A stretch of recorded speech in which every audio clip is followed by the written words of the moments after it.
Estimados estudiantes, saludo en el nombre de nuestro Señor Jesucristo. Continuamos con este curso de historia global de la iglesia. Y bueno, el tema que estaremos discutiendo en este momento es acerca de la ortodoxia, desde la ortodoxia luterana hasta el momento de entrar en la historia el conocido líder Juan Wesley.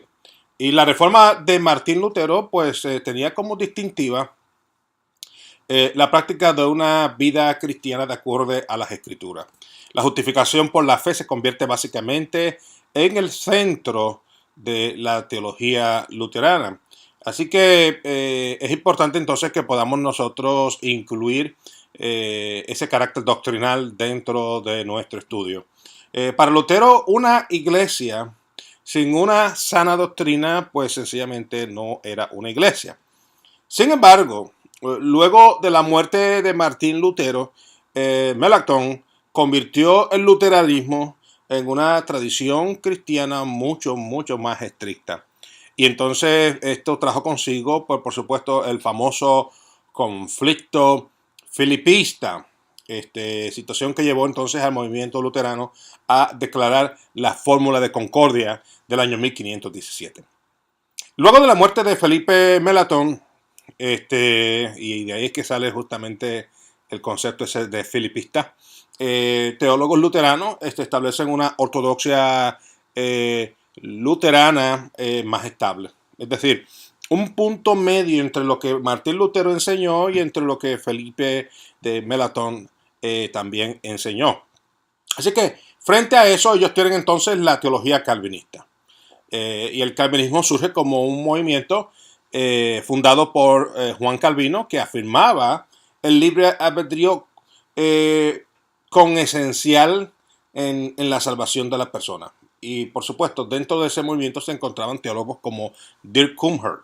Los líderes calvinistas le piden al famoso pastor y teólogo Jacobo Arminio que hiciese una defensa de la posición calvinista, porque el eje central del calvinismo es que la salvación ha sido predestinada por Dios y que Dios ha escogido a algunas personas para ser salvas y otras personas no han sido escogidas para ser salvas, por ende esas personas van a ser enviadas a condenación eterna debido a que no han sido escogidas para ser salvas. Así que frente a esa gran discusión teológica, el movimiento calvinista encomienda al teólogo Jacobo Arminio a que hiciera un profundo estudio para que refutara que estaba enseñando Kempthorne en términos de que la salvación sí se podía perder, de que Dios había escogido a toda la humanidad para ser salva, pero que el hombre y la mujer tenían el libre albedrío de rechazar esa salvación y que por lo tanto si alguien se perdía no era porque había sido predestinado para perderse, sino porque sencillamente esa persona escogía ese camino de rechazar la salvación. Así que el movimiento calvinista, defendiendo su posición teológica, encomienda a Jacobo Arminio a que refute las enseñanzas de Kempthorne, y luego él se da cuenta en el camino de que la teología calvinista tenía unos profundos errores teológicos. Entonces eso lo lleva a cruzar de bandos, de ser un calvinista a ser de un defensor de Kempthorne. Arminio llegó a la conclusión de que Dios había predestinado a Jesucristo como Salvador y mediador entre Dios y los hombres.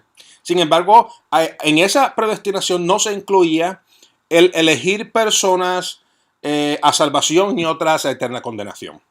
Esto es algo que lo decide la persona, cada persona, de acuerdo a su libre albedrío. Así que para Arminio el concepto de la gracia irresistible de San Agustín y de Calvino eran unos conceptos teológicos erróneos. Y Arminio concluyó que la gracia no era irresistible, puesto que está escrito en las Escrituras que muchos han resistido al Espíritu Santo. Así que entre el año 1618 y 1619, pues los calvinistas se reúnen en el famoso sínodo de Dordrecht, en donde ellos condenan la teología arminiana y a la misma vez declaran lo que se convertiría eventualmente en el eje central de la teología calvinista. Es decir, la elección es incondicional, la expiación es limitada. El ser humano ha perdido la capacidad por sí mismo de ver la luz del Evangelio, y la gracia de Dios es irresistible, y la perseverancia en la gracia para aquellos predestinados para ser salvos. Y ese es básicamente el eje central de todo lo que es el calvinismo. Así que cuando nosotros hablamos, por ejemplo, de los 5 puntos del calvinismo, pues hablamos de total depravación, elección incondicional, expiación limitada, gracia irresistible y perseverancia de los santos. En cambio, tenemos nosotros, en contraste a ese punto calvinista, tenemos los 5 puntos de arminianismo, los cuales son que el ser humano tiene libre albedrío, de que la elección es condicional, de que la expiación es universal, de que la gracia es irresistible y que la perseverancia de alguno de los santos. Así que vemos entonces de que sí, de que hay un contraste profundo, mientras por un lado nos dice de que no podríamos nosotros elegir porque no tendríamos nosotros la fuerza para poder nosotros tomar una decisión de aceptar o rechazar, y debido a eso es que entonces Dios nos elige, nos escoge, pero no nos escoge a todos, nos escoge a algunos de nosotros. El contraste que presenta la posición arminiana es que Dios nos ha dado a cada uno de nosotros el libre albedrío. El mismo libre albedrío que le dio a Adán y a Eva no fue quitado, sino que permanece hasta el día de hoy frente a nosotros. Así que nosotros, cada uno de nosotros, escogemos entre aceptar el plan salvífico de Dios o rechazarlo totalmente. Y de igual forma, la elección, de acuerdo al punto calvinista, es incondicional. Dios te ha elegido para ser salvo, por lo tanto, tú vas a ser salvo independientemente de las circunstancias. El punto arminiano es un poco diferente. Sí, ha sido elegido para ser salvo, porque Dios ha elegido a todo el mundo, pero una vez yo acepte esa elección divina, yo voy a ser salvo, voy a mantener esa salvación, siempre y cuando no me aparte del Evangelio. Siempre y cuando yo no tome la decisión dentro de ese libre albedrío de apartarme de la fe. Y mientras yo siga en la fe, pues la salvación está ahí frente a mí, es parte de quien soy, Dios me la ha dado, es un regalo de Él, y yo soy salvo por esa gracia. Sin embargo, si decido yo entonces apartarme de la fe, pues entonces esa oportunidad y esa bendición y ese regalo es quitado. Por lo tanto, el arminianismo enseña de que la elección divina es algo condicionado a que el creyente permanezca en Cristo. La expiación, según el calvinismo, es limitada. Dios ha escogido a algunas personas para ser salvas. Dios ha muerto por algunas personas únicamente. Lo que en contraste, porque es como si fuera una contradicción dentro del mundo calvinista, por supuesto, la iglesia presbiteriana, las iglesias bautistas, no todas, pero la mayoría de las iglesias bautistas son calvinistas. Dentro del luteranismo, pues enseña de que Dios envió a su Hijo para que muriese en propiciación por los pecados de toda la humanidad. Sin embargo, dentro de esa teología vemos que ellos hacen un cambio y dicen que la expiación hecha por Cristo en la cruz está limitada a los elegidos. En cambio, el movimiento arminiano cree y enseña que la expiación es universal. Dios murió, dio su vida en la cruz del Calvario, no por algunos, sino por toda la humanidad, porque de tal manera amó Dios al mundo y dio a su Hijo unigénito para que todo aquel que en Él cree no se pierda, mas tenga vida eterna. Y la perseverancia de los santos. Bueno, la perseverancia es aquella que va a mantenerse porque, de acuerdo a la posición calvinista, lo que Dios ha puesto, Dios pone en el corazón el querer como el hacer por su buena voluntad.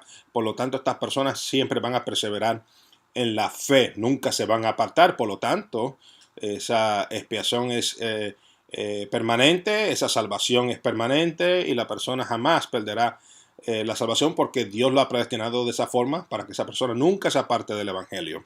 En cambio, la posición arminiana enseña de que la perseverancia es de algunos de los santos, porque dentro de ese libre albedrío habrán algunos creyentes quienes se aparten de la fe, quienes se tornen hacia atrás, quienes nieguen al Mesías y quienes sencillamente no sigan el camino que Dios o el plan que Dios ha delineado para ellos. Así que vemos nosotros ese contraste entre ambos grupos. Y de ahí entonces vemos nosotros la Confesión de Westminster, que ocurrió en el año 1647, que confirma las posiciones calvinistas del sínodo de Dordrecht. De ahí entonces pasamos a un periodo histórico importante, es el periodo del racionalismo, del pietismo, del espiritualismo en el siglo XVII. Vemos a Renato de Descartes, que se convierte en la voz cantante del racionalismo del siglo XVII. Descartes enseñaba que el ser humano estaba compuesto de dos elementos. Hablaba de la cosa pensante o el alma, y también hablaba de la cosa externa, lo que es el cuerpo. La existencia de Dios nos permite entonces construir un puente entre nuestra mente y el mundo físico. Y de ahí entonces tenemos otra voz poderosa que se llamaba John Locke. Y John Locke es básicamente la voz del empirismo. Es el que nos habla acerca de la experiencia. Y el centro de la filosofía empirista declaraba que el único conocimiento que existe es el que se experimenta. Y de ahí entonces tenemos otro gran filósofo, que se llamaba David Hume. Y David Hume afirmaba que nadie ha visto lo que es la causa y el efecto, por lo que el conocimiento de la experiencia no es válido. Así que vemos entonces una contradicción entre David Hume y John Locke. Y finalmente tenemos a Immanuel Kant. Immanuel Kant afirmaba que tanto Locke como Hume estaban equivocados. Kant pensaba que no hay ideas innatas, pero sí estructuras fundamentales en la mente, dentro de las cuales ponemos nosotros todo lo que sentimos y lo que nos comunican. Así que esas eran las grandes voces filosóficas de ese periodo. Mientras tanto, por el otro lado, tenemos voces religiosas importantes. Tenemos, por ejemplo, a Jacobo Boehme, que es el líder de la secta de los bohemistas, quienes mezclaron enseñanzas bíblicas con el ocultismo. Y tenemos entonces a Jorge Fox. Jorge Fox es un fundador del movimiento cuáquero, y él mismo enseña que la iglesia lo somos nosotros, que la iglesia no es un edificio, que la iglesia somos nosotros las personas. Por lo tanto, si la iglesia somos nosotros y no lo es un edificio, entonces no hay necesidad de casas con campanarios o iglesias. También enseñaba que los sacramentos, que los cultos, que los pastores asalariados, que los himnos, básicamente era un estorbo humano para la gente poder llegar a Cristo. Así que los cultos de los cuáqueros se distinguen por el silencio y por expresiones espontáneas de las personas. De ahí tenemos el próximo líder religioso que surgió durante ese periodo de tiempo, era Swedenborg. Y Swedenborg tenía unas enseñanzas que eran una mezcla de lo que Boehme y Fox enseñaron, y atacó vehementemente el dogmatismo religioso de aquella época. Y finalmente tenemos el movimiento moravo. El movimiento moravo es un grupo de creyentes quienes huyen de Moravia en Sajonia por razones religiosas. Y este movimiento nace básicamente del gran predicador Juan Hus en el siglo XV, pero en el siglo XVII es donde toma fuerza con la ayuda del conde de Zinzendorf, convirtiéndose entonces en una fuerza pietista espiritual poderosa en Europa. Y es que de ahí entonces, del movimiento moravo, podemos ver cómo eventualmente surge en la historia un personaje llamado Juan Wesley, quien fue influenciado grandemente por el movimiento moravo. Juan y Carlos Wesley nacen en Epworth, Inglaterra. Ambos se convierten en estudiantes de la Universidad de Oxford y en sacerdotes dentro de la iglesia anglicana o la iglesia de Inglaterra. Juan tuvo una crisis espiritual, ya lo sabemos, en la cual pues, no sentía en su vida la seguridad de salvación, y pese a eso, él se lanza como misionero junto a su hermano Carlos a la colonia de Georgia, lo que es hoy el estado de Georgia en los Estados Unidos. Y durante ese tiempo él conoce, por supuesto, a los moravos y se interesa por el pietismo, por la espiritualidad y por el elemento que era muy conocido del movimiento moravo, y es la seguridad de salvación. Y al regresar a Inglaterra, Juan se conecta con los hermanos moravos y comenzó a asistir a sus reuniones y estudios bíblicos que se celebraban en aquel entonces en la calle Aldersgate de Londres. Y el 24 de mayo de 1738, Juan Wesley tuvo un encuentro con Cristo leyendo un comentario de Lutero acerca de las epístolas de Romanos. Y él lo describe como un ardor extraño en el corazón, y a partir de ese momento él pudo sentir la seguridad de salvación.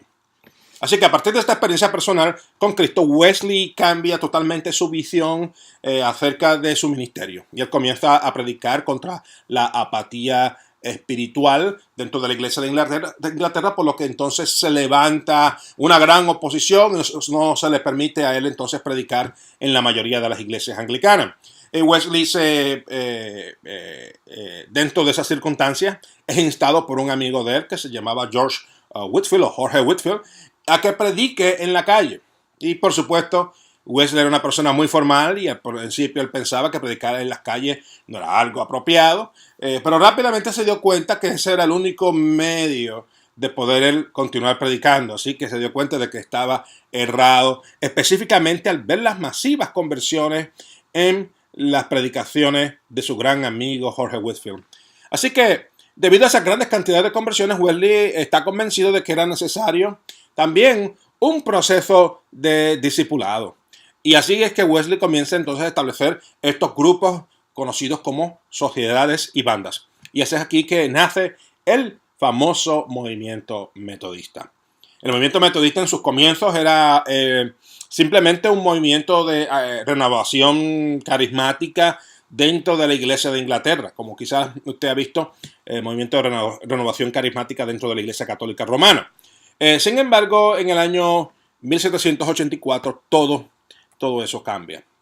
En el año 1784, Wesley toma la decisión de ordenar como superintendentes a Thomas Coke para que las iglesias en lo que hoy es los Estados Unidos no se quedaran huérfanas. En aquel momento había ocurrido la Guerra de Independencia. Estados Unidos había ganado la Guerra de Independencia, por lo que el rey de Inglaterra, quien era básicamente la cabeza de la iglesia anglicana, le ordena al arzobispo de Canterbury de la orden de que todos los sacerdotes anglicanos regresen a Inglaterra. El arzobispo de Canterbury da esa orden, así que cientos de sacerdotes salen de lo que es hoy los Estados Unidos y llegan a Inglaterra. Eso significa entonces que cientos de congregaciones se quedaron sin su pastor. Y ante esa gran crisis, Wesley le implora al arzobispo de Canterbury que por favor revoque esa orden, que envíe nuevamente esos sacerdotes a sus iglesias, lo cual el arzobispo de Canterbury se niega.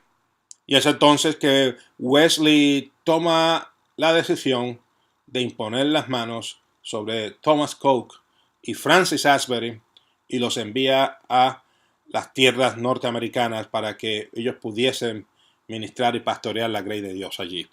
Así que Coke lleva consigo a su ayudante Francis Asbury, y Asbury eventualmente se convierte en el nuevo superintendente y primer obispo de la iglesia que eventualmente se llama Iglesia Metodista Episcopal. Ese es el primer nombre que tuvo el movimiento metodista como iglesia Metodista Episcopal, y ocurrió aquí en lo que es hoy día pues los Estados Unidos de Norteamérica. Pese a que el movimiento metodista se separó de la iglesia de Inglaterra, tanto Juan como Carlos Wesley no se separan de la iglesia de Inglaterra. Juan Wesley nunca fue un pastor metodista. Juan Wesley permaneció como sacerdote anglicano hasta el día de su muerte. De ellos murieron ambos como sacerdotes anglo-católicos. Así que esa es parte de la historia de la iglesia, un momento importante en el cual Wesley deja una huella importantísima en términos de lo que es establecer un movimiento de renovación, en términos de lo que es establecer bandas y sociedades que básicamente se convierten en la espina dorsal del metodismo por muchos años. Y vemos entonces cómo también eventualmente esas bandas y grupos se convierten eventualmente en movimientos de plantación de iglesias a lo largo de todos los Estados Unidos, y eventualmente cruzando el Atlántico, llegando nuevamente a Inglaterra y esos grupos metodistas que existían dentro de la iglesia anglicana también se unen a la iglesia metodista episcopal. Entonces, a partir de ahí ya ellos comienzan a expandirse en diferentes partes del mundo, comenzando en África, luego en Asia, y poder ver entonces cómo eventualmente llega a Latinoamérica y el Caribe. Así que, teniendo eso en consideración, nos detenemos aquí, pausamos y confío en el Señor que usted pueda continuar con sus estudios acerca de la historia de la iglesia. Nos veremos pronto. Mil bendiciones. Bye.